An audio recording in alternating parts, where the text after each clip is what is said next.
Hello. Apologies, I'm a few minutes late. As you may remember, so I'll go this one away. Alan has left me this evening and I have just put three children to bed by myself before 8 o'clock. So I'm classing that as a win, so I'm celebrating with a glass of wine. Cheers, everybody. I'm just going to try and set up so I can see anyone's questions if anyone's coming on.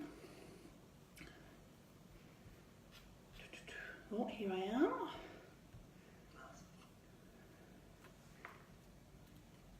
If anyone can see me, if you want to put a thumbs up, that'd be awesome. So, how is everybody this evening? Apologies, my lights are not as great. Alan is one of the best ones. Hi, everybody, how are you doing? Hi, Donna. Alan's the one who sorts all the lighting, so I've done my best in a short space of time, so I'm hoping it's not too bad today. Hi Charlotte, how are you? I was just saying Alan has left me this evening and I've just put 3 kids to bed by myself before 8 p.m. So little win, glass of vino, cheers everybody. And in homage to Alan, I am wearing one of his hideous shirts. This is kind of hideous material, I'm going to be honest. Not great. Thanks Donna, thanks. I thought I'd make the effort because he's not here. And because he's not here, and obviously Belinda used the potato analogy the other day, I've got myself a butternut squash. This is going to be Alan for this evening. It's kind of like true to life. Thanks Charlotte, yes. So, haven't actually got many questions forwarded my way this week, so if anyone has anything they want to put to me today, feel free to put them in the comments and I'll try and work through them. But what I thought I would do today, I thought I would pick a topic to talk about today, which is quite, not a controversial one, but one that's always a pain point with some people at weddings. And I've been on a few wedding forums this week and it has come up time and time again. So I thought I'd bring up the subject of children at weddings. Kind of relevant because obviously I'm stressed with 3 kids today. And it's Well Book Day tomorrow, so kids are in my brain, and I've been promoting a new party package today, so again kids are kind of in the forefront of my brain. But one of the questions was, on another group, how do you broach the subject of no children at weddings? Now, has anyone had that as a thought process so far? Are you having children at weddings? Are you not having children at your weddings? Let me know now and we can have a bit of conversation about that. Oh, and I do have a child about to wake up. I can hear him going. So apologies if I have to run out and I'll go and get Joseph to come join in the conversation as well. So, broaching the subject of not having children at weddings. Now, I was one of those brides and we opted. I love children very much. We have a large family. We love kids. We've said we've got nieces, nephews. Hi, Charlotte. We've got to say we're only having children, brother and sister. Yeah, see, I wouldn't be worried. So we had a 0-child wedding, apart from my goddaughter, who was a bridesmaid, Alan's godson, who was a page boy, and Alan's brother's son, who was about 4 months old at the time, and we said that was it for children. I am going to bring this child in actually, sorry, hold that thought.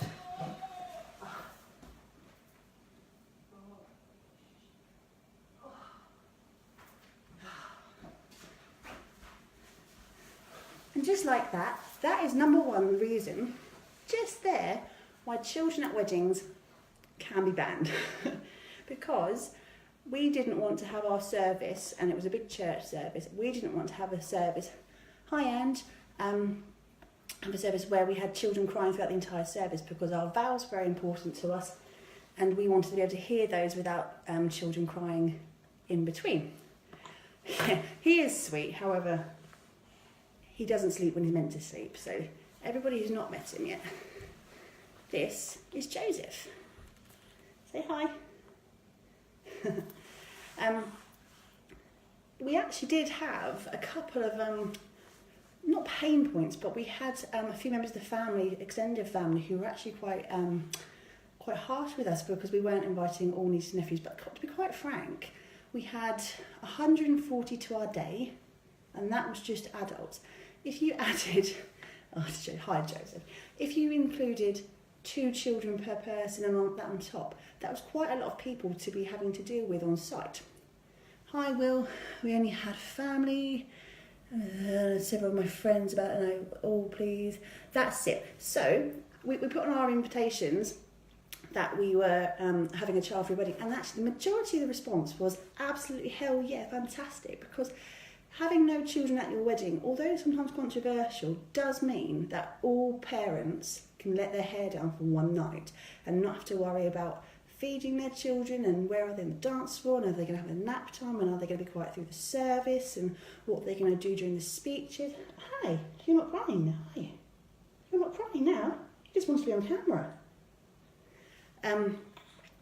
So having that break was amazing, and they all really welcomed it. What I would say though, if you are on the other camp and you think children should be at your wedding, which again, it's your wedding, you do whatever you want, make sure, especially if you're having an outdoor wedding, that if you're going to have children at your wedding, make provision for those children.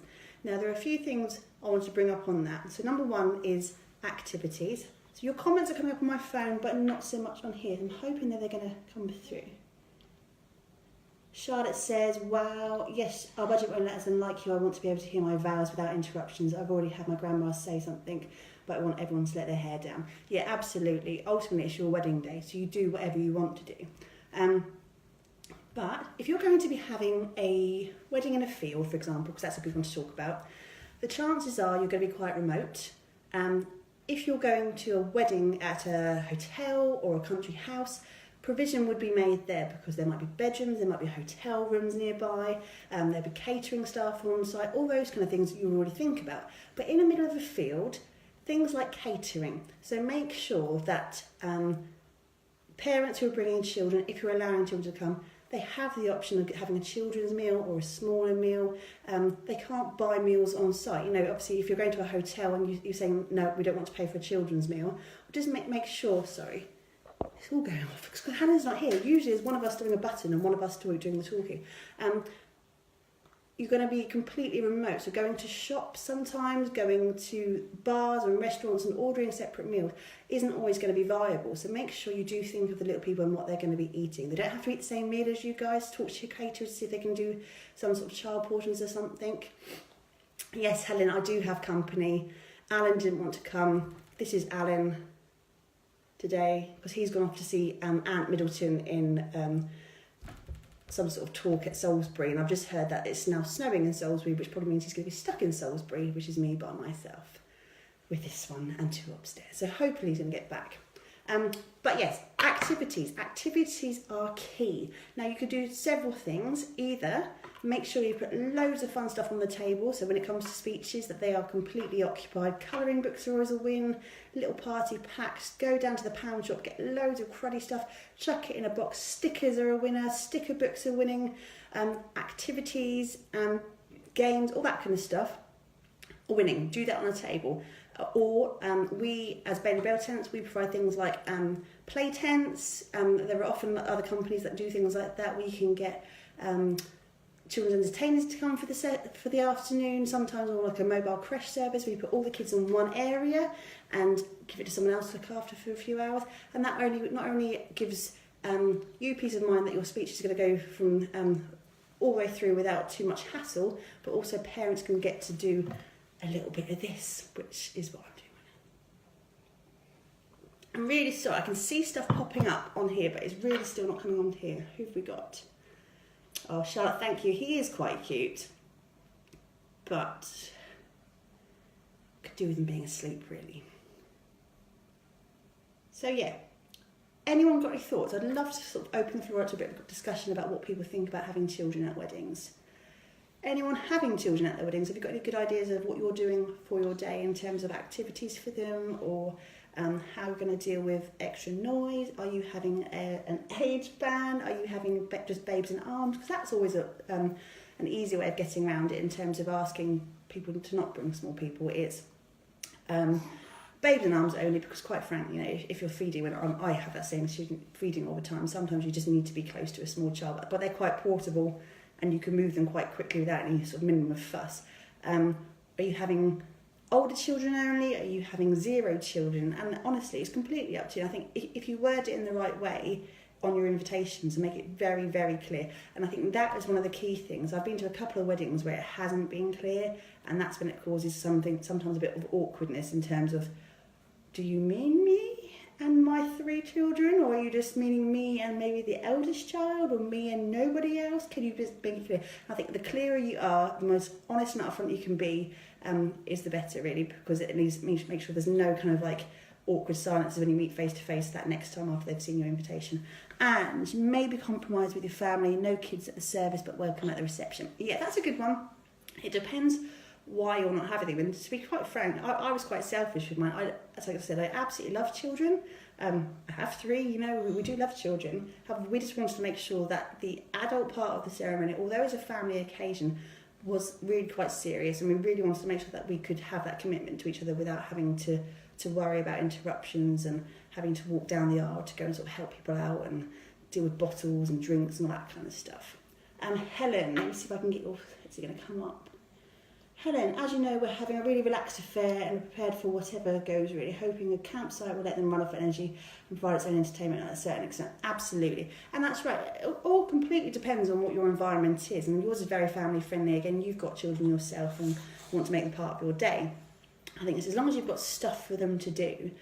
And if you've got stuff for them to do, or you've got the relaxed nature of going, off you go and play, that's fine. But I think the pressure sometimes of parents who are sitting there, like right now, wanting him to make sure he's quiet, can be quite daunting for some parents. And help them out. Just help them. They're going to be going through it. You're going to be going through the fact that you don't want their noise through speeches, but they're going to be going through it knowing that they're the ones causing you the headache during the time as well.